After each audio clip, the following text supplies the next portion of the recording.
o dos clases sociales muy marcadas. En los romanos había patricios y había plebeyos. Y la parte más baja de los romanos eran los esclavos. ¿Quiénes eran los patricios? Los patricios eran los que se consideraban fundadores de Roma. Ahí estaban los Julios, ahí estaban los Césares, ahí estaban todas las familias que, de acuerdo a la genealogía de los romanos, habían fundado Roma. Y entonces se les conocía como patricios.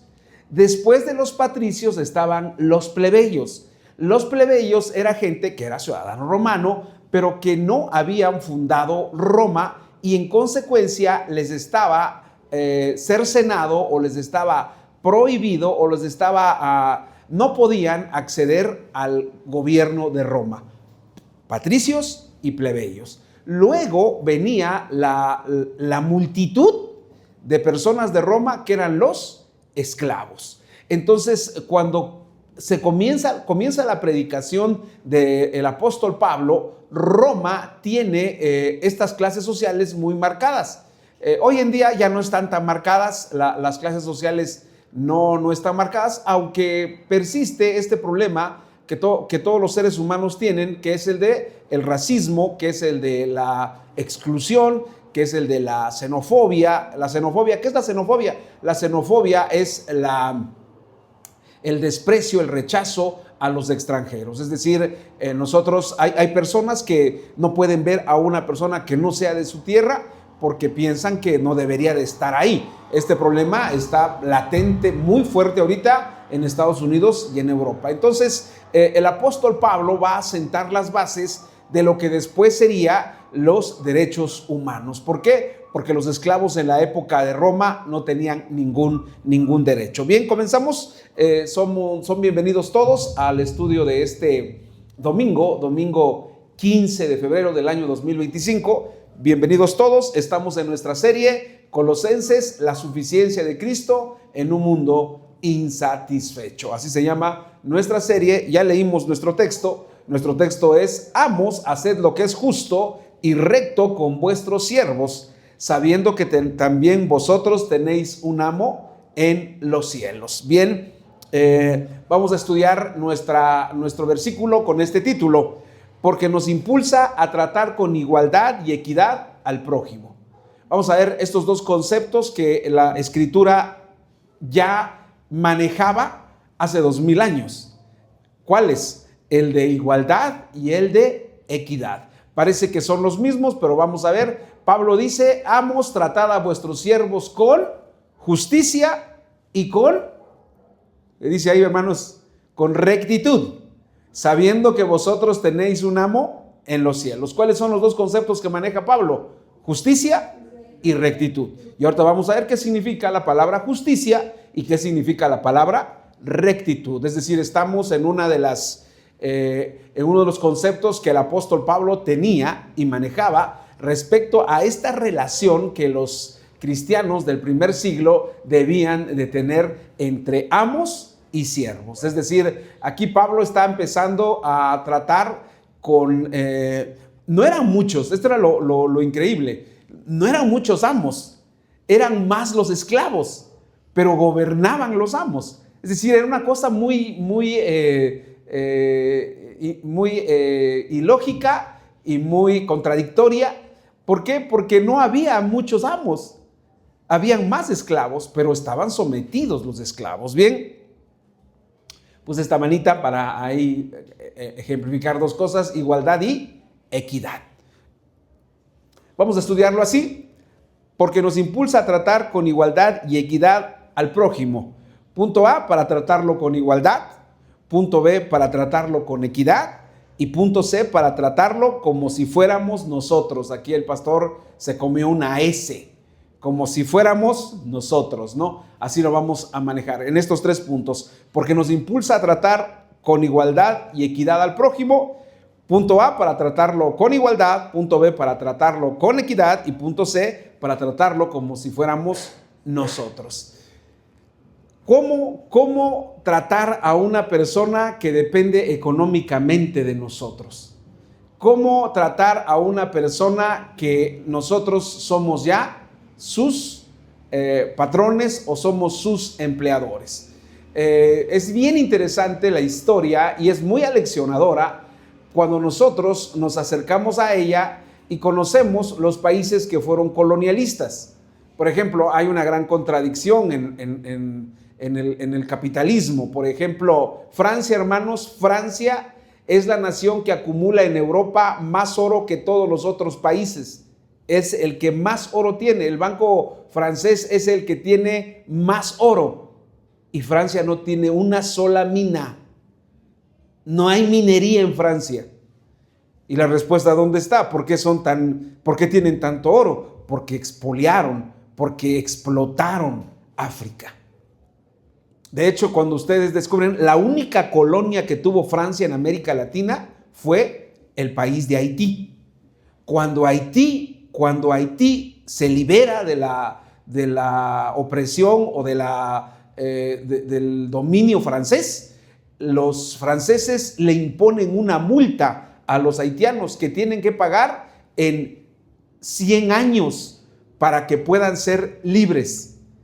Es verdaderamente terrorífico lo que hacían los países colonialistas. Luego llegamos a Estados Unidos. Estados Unidos fue fundado por los que vivían ahí, eran ingleses. No había afros. ¿Cómo fue que llegaron los afros allá a Estados Unidos? La historia, cuando nos adentramos a la historia, hermanos, de verdad que nos alecciona, nos enseña y nos hace ser muy precavidos y muy cautos a la hora de apoyar o de rechazar ciertas posturas que se manejan en este mundo. Estados Unidos no tenía afros. ¿Qué fue lo que pasó? Llegó a Estados Unidos o empezaron a plantar algodón. Y el algodón, hermanos, es una planta que se tiene que piscar de una manera muy cansada. ¿Qué fue lo que hicieron? Trajeron de África todos los esclavos posibles y llenaron los campos de algodón de esclavos. ¿Qué pasó con el tiempo? Pues con el tiempo se reprodujeron y llegó la guerra de secesión de Estados Unidos. Y cuando tengan tiempo, hermanos, yo les recomiendo mucho eso. Cuando tengan tiempo, pueden ver la película Mississippi en llamas. Así se llama, Mississippi en llamas. Y ahí hay una explicación, porque uno se pregunta, ¿por qué Estados Unidos, siendo un país evangélico, un país que mandó, ¿cuántos misioneros les gusta que mandó al mundo en el siglo XX? ¿Cuántos les gusta? 10,000, 100,000, 500,000. El mundo entero tenía misioneros americanos. México tuvo misioneros americanos, Guatemala, Colombia, África, y ellos pugnaban por la Biblia. Y la pregunta que uno se hace es, ¿dónde dejaron estos conceptos? Se crea a los habitantes, llegan los afros, y entonces hay una guerra de secesión en Estados Unidos, los estados del norte con los estados del sur. Los estados del norte son antiesclavistas y los estados del sur son esclavistas. ¿Qué estados? Carolina del Norte, Carolina del Sur, Texas, Arizona, toda esta zona es proesclavista. Viene la guerra y entonces, ¿qué hacen los esclavistas? No lo van a creer, pero ahí está en la historia. La Iglesia Bautista apoya la esclavitud y crean una denominación que es la más fuerte hoy en Estados Unidos, la Iglesia Bautista del sur de los Estados Unidos. Es la más fuerte, la más grande. Y ellos eran esclavistas. ¿Y de dónde sacaban, cómo justificaban la esclavitud si leemos lo que estamos leyendo hoy en Colosenses? ¿De dónde lo sacaban? De una interpretación equivocada de Génesis 9:27. Vayan conmigo a Génesis 9:27. Por eso cuando nosotros veamos, y persiste el problema, Martin Luther King fue un pastor bautista que peleó contra esta forma en que se concebía. En Mississippi en llamas citan este versículo, Génesis 9:27. ¿Qué dice Génesis 9:27, hermanos? ¿Lo leen conmigo? 1, 2, 3. Dice: engrandezca Dios a Jafet y habite en las tiendas de Sem y sea Canaán su siervo. Dice: engrandezca Dios a Jafet y habite en las tiendas de Sem y sea Canaán su siervo. Cuando estudiamos la serie del diluvio, los últimos estudios que dimos fue cuando se repobló la tierra. ¿Se acuerdan? ¿Quiénes repoblaron la tierra después del diluvio? 3 hijos de Noé, que fueron. Aquí a quiénes se menciona en el versículo. ¿A los 3? ¿Sí? 9:27. Sí, engrandezca Dios a Jafet y habite en las tiendas de Sem y sea Canaán su siervo. Ahora, ¿por qué? ¿Cómo interpretaban este versículo? Lo interpretaban de una manera muy literal. ¿Por qué muy literal? Los de Canaán, históricamente, lo expliqué cuando vimos el estudio de Génesis 9, estudiamos Génesis 6, 7, 8, 9 y 10. Y vimos el significado de cada nombre. Y cuando llegamos a Jafet, dijimos que Jafet repoblaron la tierra y fueron los que poblaron Europa. Y el nombre de Jafet tiene que ver con alguien que iba a colonizar. Y ellos fueron los que colonizaron. Ahora, la interpretación del libro de Génesis 9:27 es que los cananitas son los africanos. ¿Y entonces qué iban a hacer? Esclavos. Y de ahí se basaron. Y entonces ahora, esa es la introducción, es la preintroducción de la introducción. ¿Por qué? Porque vean lo que dice Pablo. Dice: amos, haced lo que es justo y recto con vuestros siervos, sabiendo que también vosotros tenéis un amo en los cielos. Tiempo me faltaría, hermanos, para explicarles todos los relatos que los historiadores hacen de cómo eran maltratados los afros en Estados Unidos y siguen siendo maltratados. ¿Cuál es el problema? Ahorita lo vamos a ver, porque hay un problema. Hay un problema cuando tú maltratas a alguien, cuando tú te sientes superior a otro, cuando tú piensas que los demás están abajo y tú estás arriba y tú tienes poder y tú eres el mejor o eres el que está más cerca de Dios. Ese es un problema que la Biblia busca de resolver. Bien, comenzamos con nuestra introducción a nuestro estudio de esta mañana. Después de dirigirse a los esclavos de Colosas, el apóstol Pablo le habla a los amos de la congregación o de esa congregación para señalarles cómo deben tratar a quienes son sus siervos, a fin de que mantengan la esencia de las enseñanzas que Cristo dejó durante su ministerio terrenal.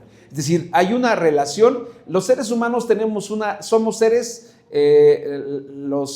cuando se estudia los libros de Aristóteles y todos esos filósofos, dicen que el ser humano es un son politicón, es un animal que tiene político, es decir, un animal o un ser que tiene relaciones, que nace en medio de relaciones, crece en medio de relaciones y muere en medio de relaciones. Es decir, el ser humano está hecho para vivir en sociedad y depende de su comportamiento y de su conducta, así es como se relaciona con los demás.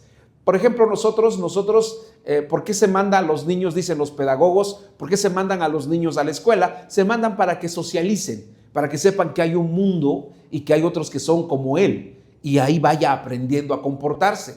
La verdad es que el fenómeno del bullying que se ha presentado en México y en otros países demuestra el gran problema que hay en el hogar.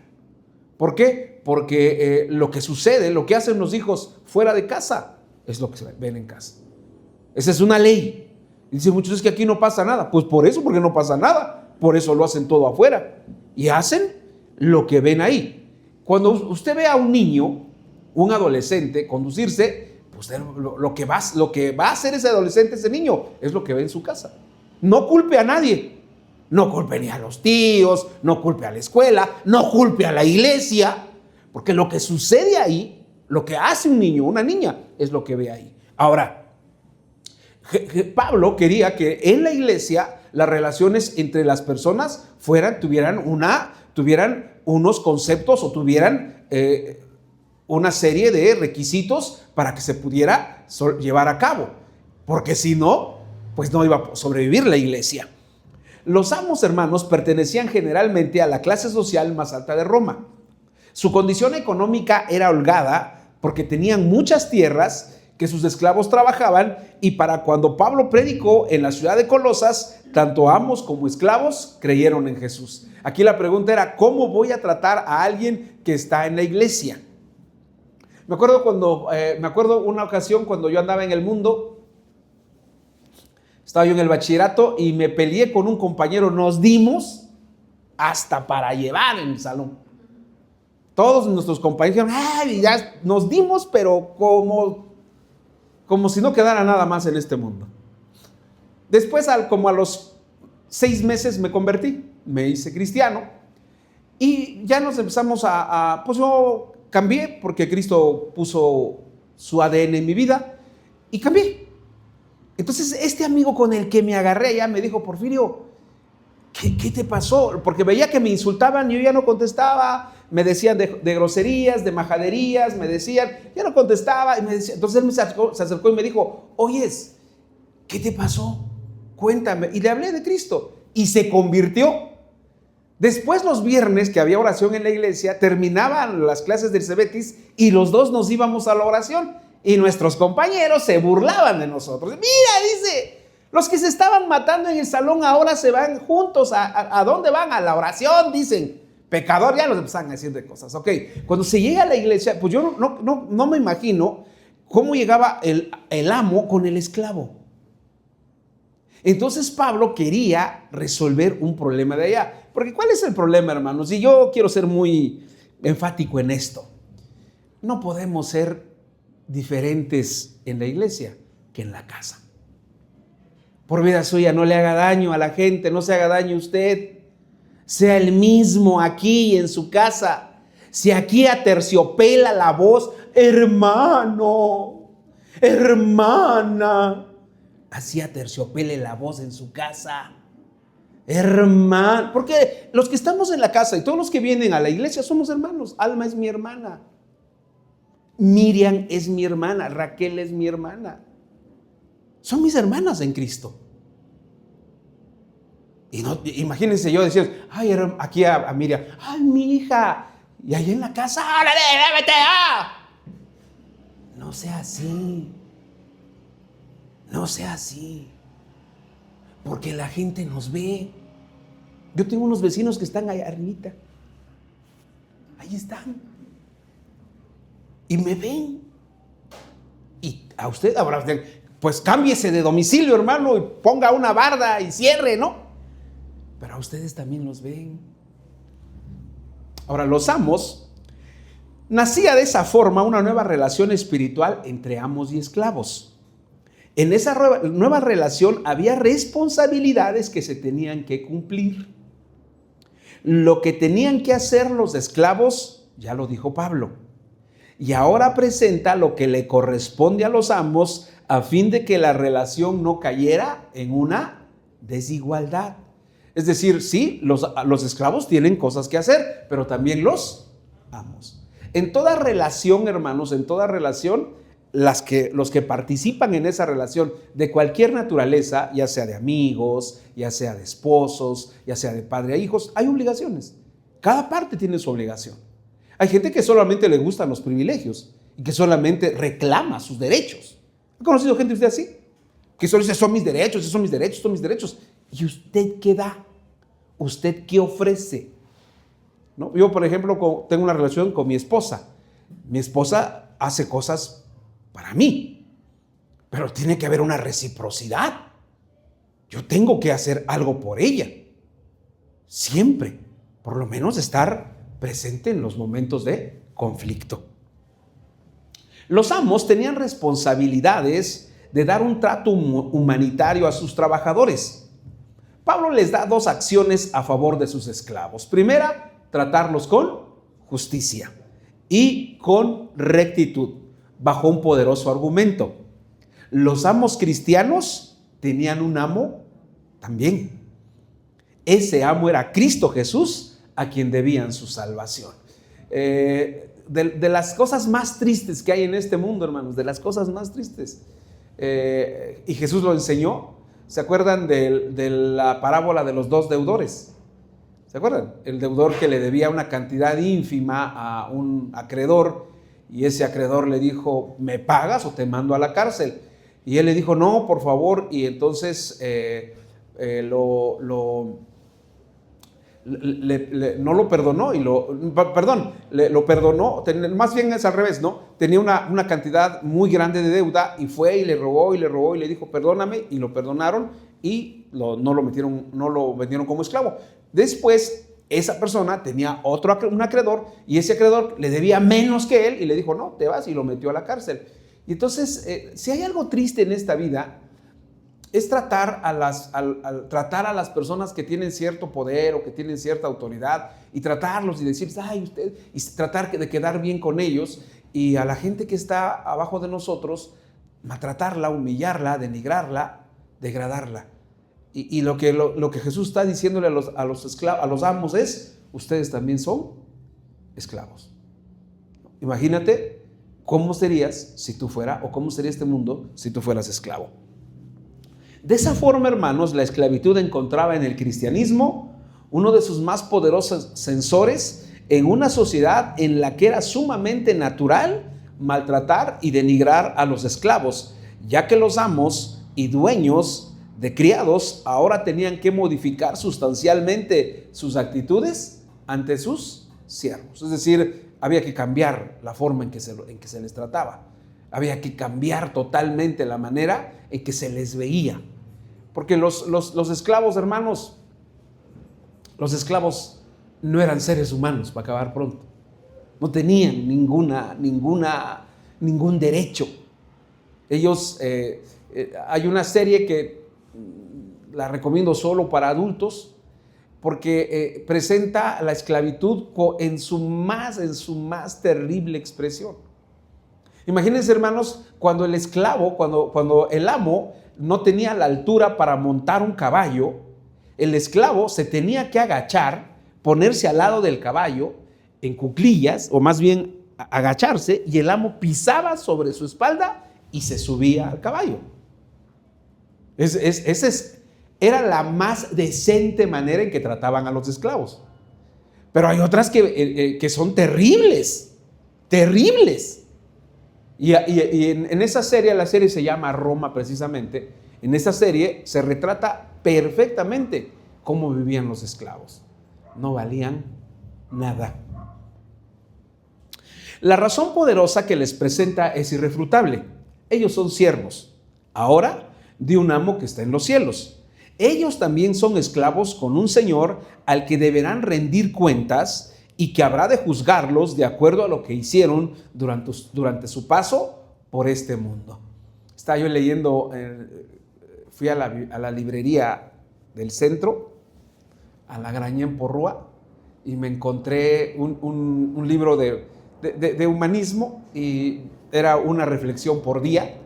Y cuando abrí el libro, me encontré con este relato que me pareció interesante. Es humanismo, pero tiene mucho de verdad. Porque dice que nosotros todos tenemos que ir a la otra orilla. Todos. Donde estamos es el mundo y no es nuestro hogar, dice ese relato. Es la orilla. Todos vamos para la orilla. Todos vamos hacia allá. Nadie se va a quedar aquí. Entonces dice, si no te quieres ir a la orilla, pues no va a tener caso. Si no sabes que vas a tener que cruzar este río, y este mundo no es tu hogar, no es. Aquí solamente estás para desarrollarte, para disfrutar cosas, pero vas a pasar la orilla.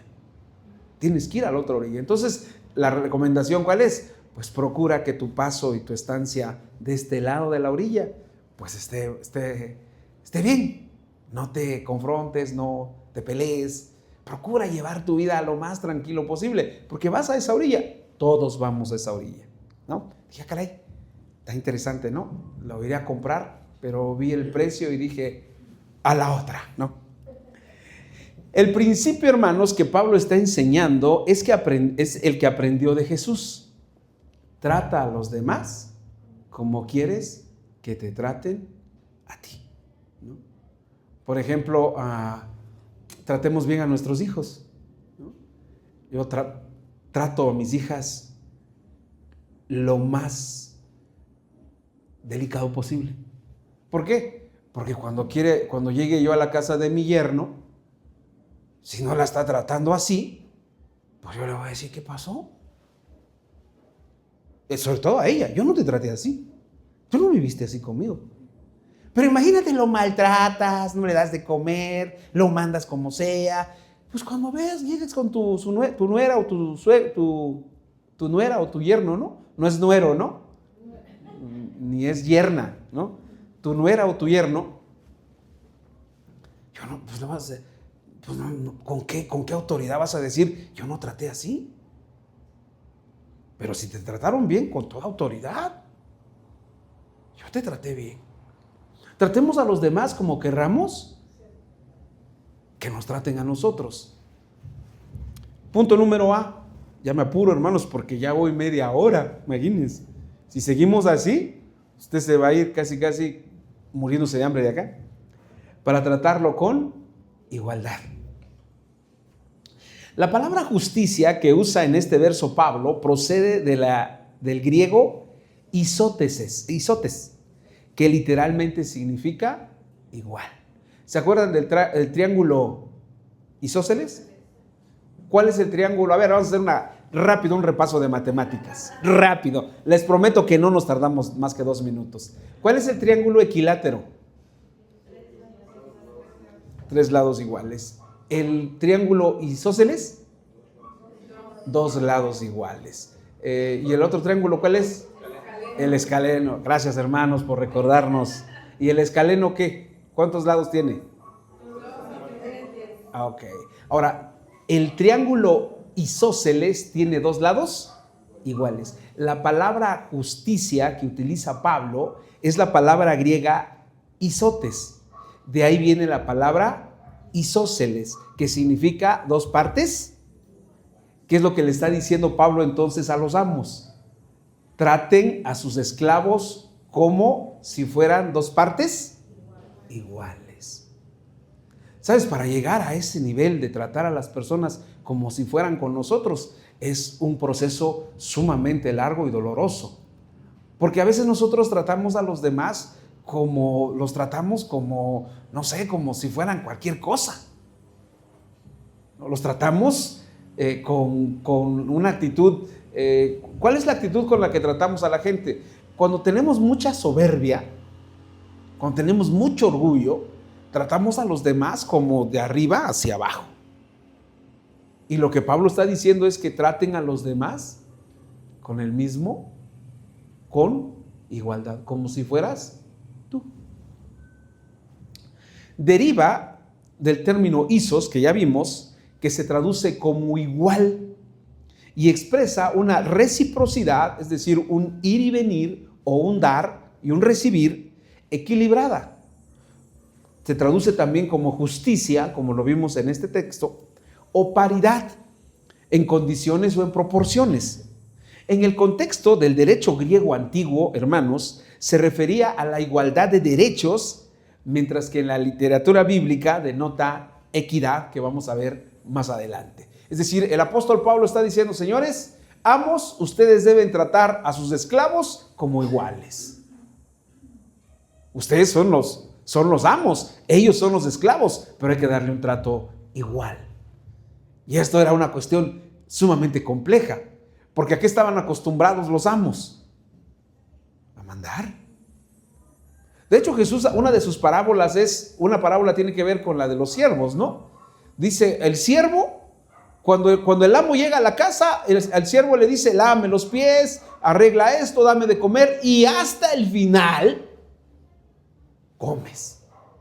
Porque es lo que está diciendo el apóstol Pablo: traten a los demás o traten a los esclavos como iguales. ¿Y esto qué nos enseña a nosotros? Que no tenemos esclavos, que no tenemos gente, bueno, si tenemos gente que trabaja para nosotros, el trato que le debemos darles es un trato sumamente humanitario,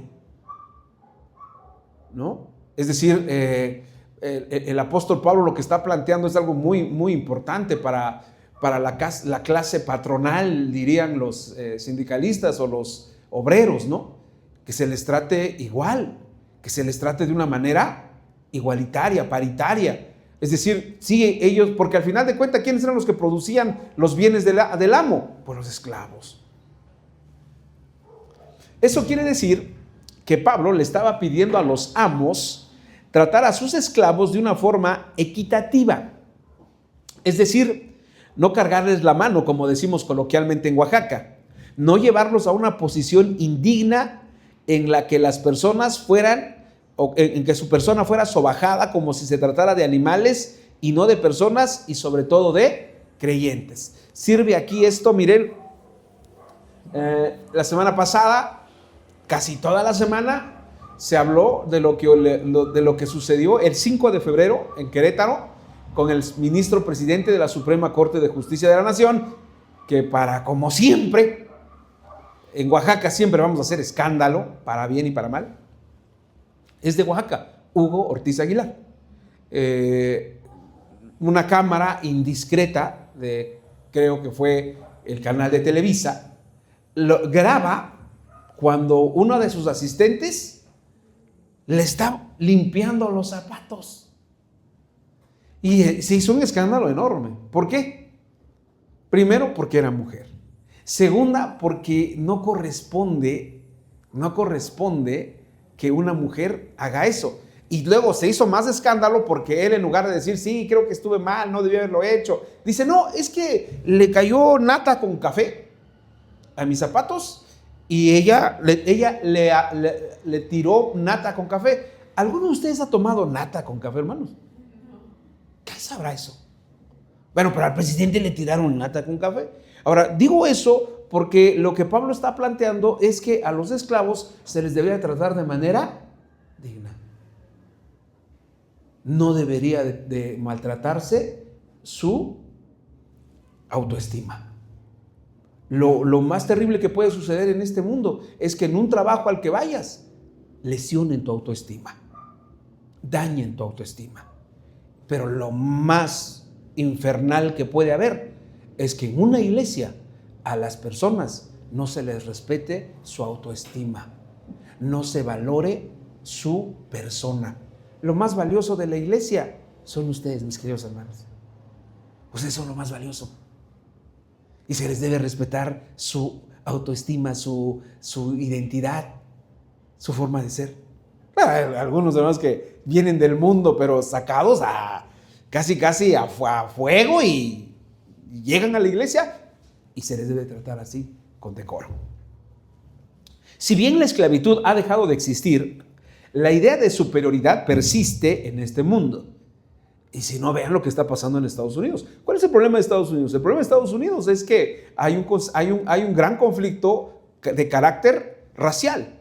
¿Por qué? Porque cuando llegó Obama a la presidencia, decían que Fidel Castro decía que la iglesia de Cuba iba a tener un cambio revolucionario cuando a Estados Unidos llegara un presidente de color. Y llegó. ¿Por qué decía eso Fidel Castro? Porque eso lo veía como un imposible. Pero llegó Barack Obama a la presidencia de Estados Unidos. Y entonces, ¿qué es lo que sigue? Si ya llegó un afro, ¿quién creen que pueda ser el siguiente presidente? Un latino. ¿Y quiénes están inconformes? Los anglosajones. Vean quiénes rodean a Donald Trump. Vean quién los rodea. Es fuerte la crisis en Estados Unidos, hermano. Muy fuerte. ¿Por qué? Porque él es el presidente de los evangélicos. Él es su presidente. Pues ¿cómo está la iglesia evangélica?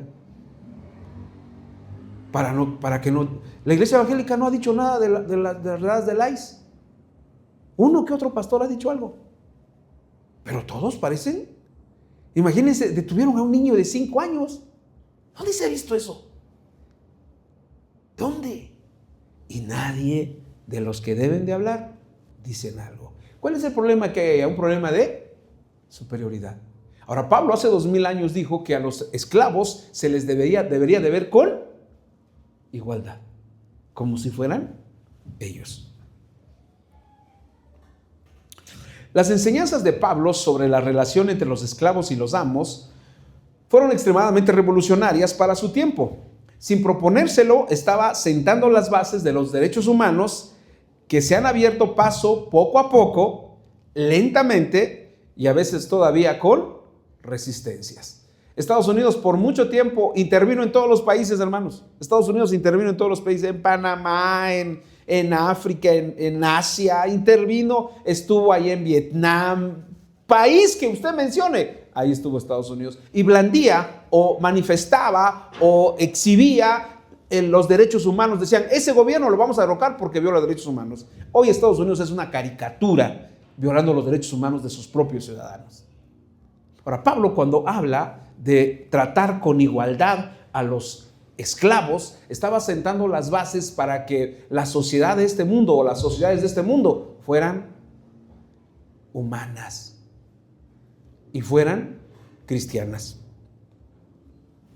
El cristianismo, hermanos, tiene en su esencia una verdad incontrovertible. Todos los seres humanos son iguales. Jesús lo dejó en claro cuando vino a la tierra y quiso que sus seguidores aprendieran a ver a su prójimo con ojos de amor, compasión y bondad, sin importar su situación material. Es decir, Jesús le dijo, ¿cuál es la regla de oro? No, la regla de oro es, trata como quieras que te traten. El mandamiento más alto, ese sí es el que dice Liz, amarás al Señor, el mandamiento más importante, ¿no? Amarás al Señor tu Dios con todo tu corazón, con todas tus fuerzas, con toda tu mente y con toda tu alma. Ok, pero la regla de oro, ¿cuál es? Trata a los demás como quieres que te traten. Ahora, Pablo le está diciendo a los amos eso sobre los esclavos, como vamos a verlo más adelante. Punto B, para tratarlo con equidad, porque ya vimos, pidió que los trataran con justicia. Y luego dice, y trátenlos con equidad. ¿Pero qué dice nuestro texto? Con rectitud, ¿no? Con rectitud. Ok, para tratarlo con equidad. Pablo le pide a los amos tratar a sus esclavos con rectitud. Muchas versiones emplean expresiones como razonables, equitativos e imparciales al relacionarse con sus siervos. Es decir, en las versiones católicas, una de las formas en que traducen rectitud es sean razonables con ellos, ¿no? Sean razonables con ellos y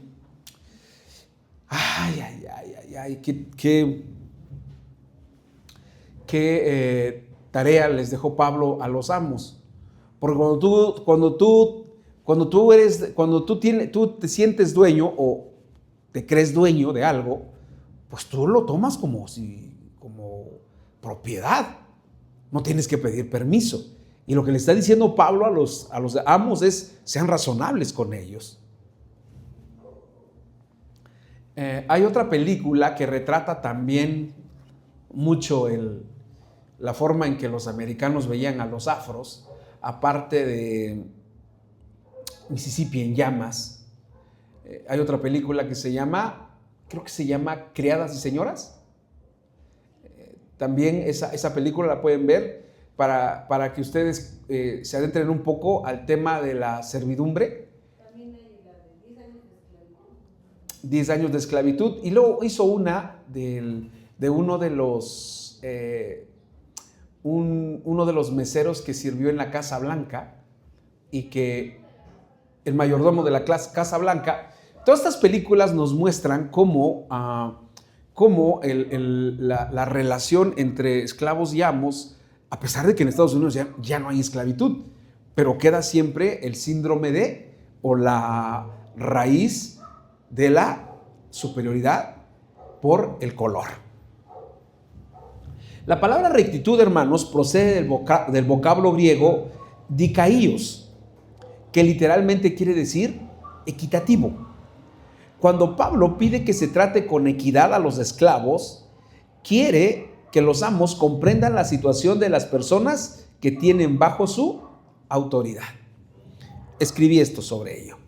A diferencia de la igualdad, la equidad busca eliminar barreras y desventajas, promoviendo un trato justo, inclusivo y sin discriminación. ¿Qué significa entonces equidad? Los esclavos, hermanos, hay un libro que se llama Éxodo, de un rabino, y en ese libro, cuando se celebra Pesaj o Pascua, los judíos tienen como mandamiento en su servicio contarle a sus hijos la salida de Egipto como si ellos hubieran estado ahí, y les cuentan. Entonces, en ese libro explican todos los milagros que ocurrieron desde el punto de vista judío, rabínico y talmúdico de lo que sucedió cuando los egipcios maltrataban a los judíos en Egipto. Y entonces ellos dicen que los egipcios querían quebrantar a los judíos. ¿Y qué hacían para quebrantarlos? A los judíos fortachones, a los judíos con fuerza, los ponían a barrer y a limpiar. Y a los judíos débiles y aún a las mujeres las ponían a cargar piedras pesadas, piedras que apenas si podían cargar, porque su intención era quebrantarlos. Ahora, ¿qué es la equidad según lo que estamos viendo? Es justamente decir, ok, esta persona no puede hacer esto, vamos a ponerla a hacer esto. Todos los seres humanos tenemos diferentes capacidades. Y pensar que en la iglesia todos vamos a hacer lo mismo es absurdo. Bueno, si en nuestros hogares, en nuestras casas, nuestros hijos, con todo y que vienen del mismo papá y de la misma mamá, pues entonces uno pensará, pues van a hacer lo mismo. No, cada quien va, y cada quien de acuerdo a sus capacidades. Cada quien de acuerdo a sus capacidades. Ahora, lo que Pablo le estaba diciendo a los amos es, no se pasen con ellos, no se extralimiten, no les hagan hacer cosas que ellos no puedan hacer. Pónganles a hacer cosas que les corresponden. Por ejemplo, ¿a qué edad se desecha a los seres humanos para la fuerza laboral? Vamos a decir, yo, hermanos, desde los 40 ya soy desecho para la laboral. Pero ¿a qué edad, hermanos, ya? ¿A qué horas? Perdón, las jubilaciones, ¿cómo andan? ¿A qué horas cuándo se jubila uno? Por ejemplo, el magisterio, ¿cuántos aproximadamente, Mari? A los 56, miren, a los 56 ya jubilados. Pero hay otros trabajos que no, ¿verdad? Otros trabajos a los 60. Nuestro programa que todos... Hay gente, a mí me llama mucho la atención que hay gente que critica, dicen que cómo es que están regalando dinero y van por su pensión. Congruencia, hermanos, ¿no? Congruencia, mejor no hables, ¿no? Yo ya estoy contando, tengo 55, cumplo 50, estoy contando ya. Por eso no hablo.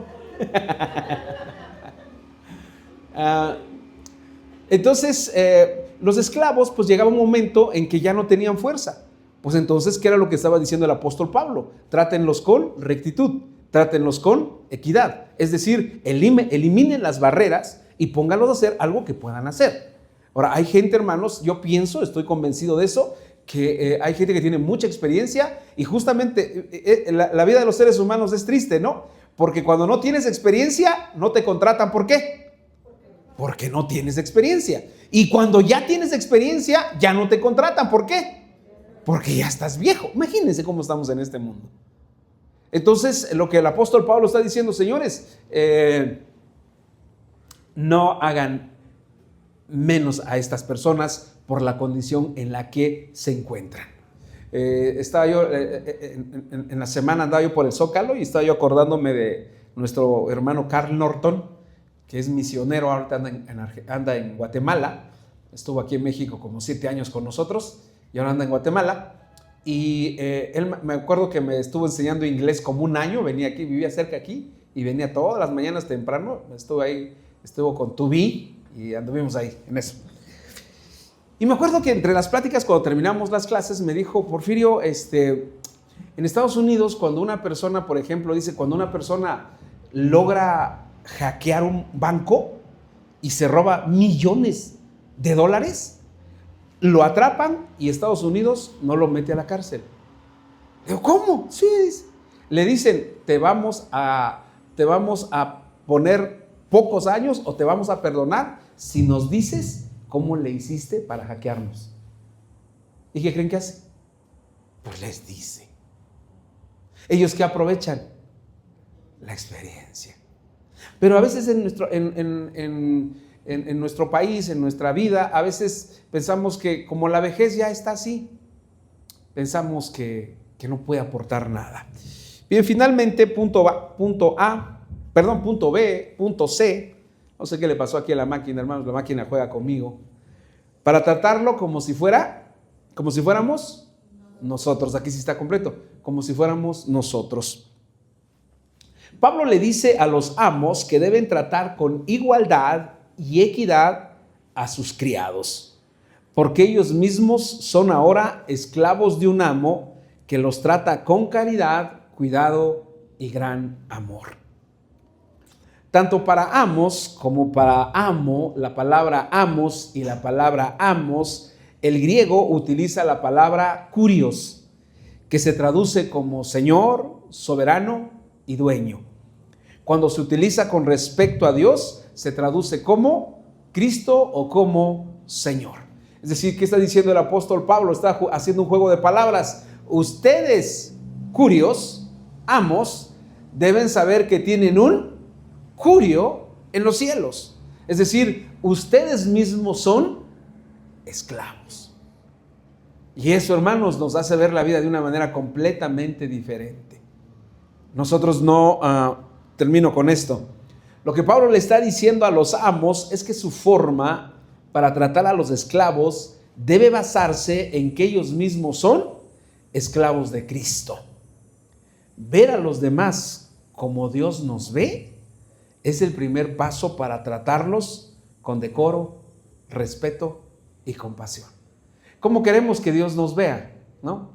¿Cómo queremos que Él nos vea? Y Él nos ve con amor, con compasión. Y entonces lo que Pablo está diciendo es que ustedes deben de ver a los esclavos de igual manera. Ustedes son esclavos del Señor. Y a los esclavos deben tratarlos con justicia y con rectitud, con igualdad y con equidad. Igualdad en el sentido de que son pares. Equidad en el sentido de que les van a eliminar y les van a quitar todas aquellas barreras que no les permiten desarrollar lo que pueden hacer y lo que deben de hacer. Es decir, no ponerles cargas que ya no sean humanamente posibles de llevar. Vamos a orar y vamos a terminar. Señor, te damos muchísimas gracias en esta mañana por tu palabra. Gracias te damos, Señor. Gracias te damos. Te alabamos, te adoramos, te glorificamos con todo nuestro corazón. Gracias por tu palabra, Señor. Enséñanos a ver a los demás siempre como tú nos ves a nosotros. Gracias, Señor. Te bendecimos y te damos muchas gracias por tu palabra en esta hora. En el nombre de Jesús. Amén y amén.